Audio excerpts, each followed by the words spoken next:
Hey guys, welcome to this tutorial of ethical hacking and penetration testing. So in this specific course that I would be teaching, I would be mainly concentrating on Kali Linux. Besides, if you have some prerequisites like basic fundamentals of Linux, or if you know what programming is, or if you have at least done some basic programming stuff like C, or even better, the least easiest programming language that I think would be Python. So even if you have the basics in that, this would be much more easier for you. So before I start with any of this process, I'd like to ask one question, that what is ethical hacking? If you are talking about as to getting into someone's or invading someone's privacy, that is not called as ethical hacking. It's just hacking, and hacking can never be ethical. So hacking means to go ahead and gain someone's personal information, and if you define the term as ethical hacking, then ethical means doing it for the right purpose. But when you are going ahead and invading someone's privacy, that cannot be considered as ethical, no matter what good you are trying to do.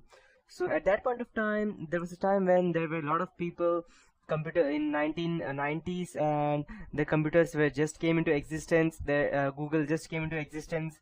People did not knew much about using computers, and there were people who used to run programs, and there were con artists who used to call people, gather information about their computers or bank accounts over the phone. And at that point of time, the government thought that yes, there is a need for something, some countermeasure, so that these people who go ahead and create some kind of, let's say, chaos or try to cheat people, there needs to be some way so that they can be tackled with.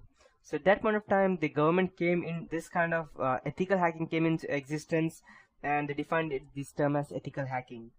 So to start with, uh, just before I proceed, let me tell you that ethical hacking is not only necessary for, let's say, for your studies, or to go ahead and get some, let's say, to get a job in a company.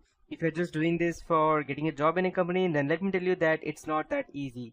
And even if by the time you see this course may become a bit outdated, because to be in process to gain information about ethical hacking, what I could do in this tutorial is that I can go ahead and give you the latest updates that I have, but this is as for today. And after 1 week, there may be new updates, there may be more zero-day vulnerabilities, and there may be more different kinds of trojans that I won't be able to secure you from now on. So, and just before I proceed, I would like to tell you that this is just for educational purpose only, and anything that would be used for doing malicious purpose, I don't take any responsibilities for that, or even my company. So to start with, yeah, that's how it is. So in this whole tutorial of ethical hacking and penetration testing, I will teach you what ethical hacking is, footprinting reconnaissance, that means gathering information from different places. Then we need to go and scan the networks, the IP addresses, the WHOIS, the domain names, and we need to go and get into systems. So getting into a system is far different from what we see in movies. It's not like we can just go ahead, and if you see some movies like, let's say, The Matrix, which was very famous, or if you go ahead and see the Hackers movie, or if you see any movie in which they show that okay, this guy is a hacker, so you can see them that they just go ahead, type some random stuff into computers or cell phones, and yes, it is hacked. But no, in reality, that is far away from different. It's not that interesting that you just go and get some terminals like this, the one I have on my screen, and you just go ahead and type in some stuff, and yes, you can go to hack. No, it does not work like that. You need to go ahead and gather information about your specific target, each and everything related, from his personal life to his background, what he did, to his history, what he did, to what he is current, what he likes, what he does not. Yes, because ethical hacking is a term which consists of gathering information and exploiting them on your target. But ethical hacking is not only to save yourself or your customer to whom you would go and save from getting, let's say, getting indicted from the specific hacker. It's also about attacking them. So you might be thinking that why do we need to attack someone? If you go ahead and try to penetrate someone else's organization, then it is unethical, right?